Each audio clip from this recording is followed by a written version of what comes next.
ఇకపోతే లాస్ట్ మినిట్లో ఒక ఒక హీరోలాగా ఎంటర్ అయిన మా బావకి, తమన్కి మనస్ఫూర్తిగా కృతజ్ఞతలు చెప్తాను. ప్రీపోన్ అయిన తర్వాత నా సైడ్ నుంచి ఏం లేదు, నేను ఒకసారి వెళ్ళి అడుగుతాను. మనం అడుగుదాం సార్, మనం ఆల్రెడీ తను చాలా లాస్ట్ మినిట్లో తీసుకొచ్చాము, మళ్ళీ ప్రీపోన్ అవుతున్నప్పుడు నేను, నవీన్ గారు, రవి గారు తమన్ దగ్గరికి వెళ్ళాము.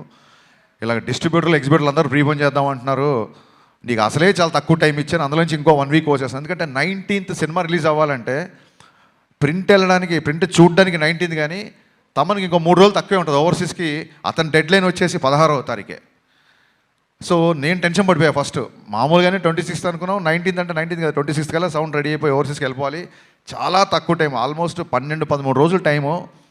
బాబా నాకైతే నీ చాయిస్తో వెళ్దాం అనుకుంటున్నా, నేను నువ్వు చెప్పు నీ కంఫర్ట్ అన్నప్పుడు ఆయన ఒక్క సెకండ్ కూడా ఆలోచించలే మావాడు.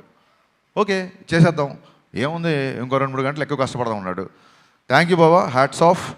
10-12 రోజుల్లో ఇంత పెద్ద భారీ కమర్షియల్ సినిమాకి పాటలు అంటే అయిపోయింది, ఫైట్లు, ఎంటర్టైన్మెంట్ పోనీ అంటే ఒకటే జోన్లో ఉండే సినిమా కాదు ఇది. రకరకాల ఎమోషన్స్, విలన్తో ఉన్నప్పుడు ఒక సీరియస్నెస్, యాక్షన్ సీక్వెన్సెస్, రాశి గన్నతో వచ్చే ఎంటర్టైన్మెంట్, శ్రీలీల గారి క్యారెక్టరేషన్, అన్ని ఎమోషన్స్ ఉన్న సినిమాకి బ్యాక్గ్రౌండ్ స్కోర్ కేవలం 12-13 రోజుల్లో కొట్టేసాడండి.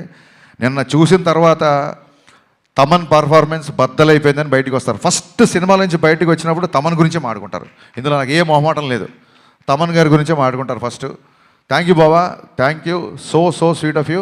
లైఫ్లో నువ్వు చేసిన ఈ మేలు, ఈ సహాయం, నా రైట్ టైంలో నా పక్కన నిలబడి నాకు ఇచ్చిన ఈ ధైర్యం నేను జీవితంలో ఎప్పుడు మర్చిపోలేను. Love you boss, love you.